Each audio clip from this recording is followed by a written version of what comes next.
Copa America കിരീടം സ്വന്തമാക്കിയതിനു പിന്നാലെയാണ് Angel Di Maria രാജ്യാന്തര ഫുട്ബോളിൽ നിന്നു വിരമിക്കൽ പ്രഖ്യാപിച്ചത്. അർജന്റീന കോപ്പ അമേരിക്ക കിരീടം സ്വന്തമാക്കിയതിനു പിന്നാലെയാണ് ഏഞ്ചൽ ഡി മരിയ രാജ്യാന്തര ഫുട്ബോളിൽ നിന്നു വിരമിക്കൽ പ്രഖ്യാപിച്ചത്. 16 വർഷത്തെ കരിയറിനാണ് 36 വയസ്സുകാരനായ ഡി മരിയ വിട പറഞ്ഞത്.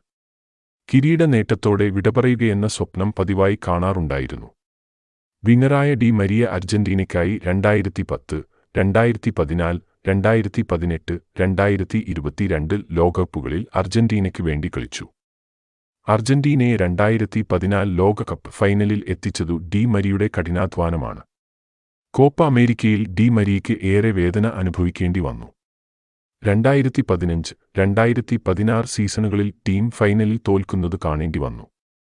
2021 കോപ്പയിലെ ഭാഗ്യം ഡി മരിയയ്ക്കൊപ്പമായി. മരക്കാന സ്റ്റേഡിയത്തിൽ ബ്രസീലിനെതിരെ നടന്ന ഫൈനലിൽ ഗോളടിച്ചത് ഡി മരിയയാണ്. ക്ലബ് ഫുട്ബോളിൽ ഒരു സീസൺ കൂടി ബെനഫിക്കയ്ക്കൊപ്പം കളിക്കുമെന്നു താരം വ്യക്തമാക്കിയിരുന്നു.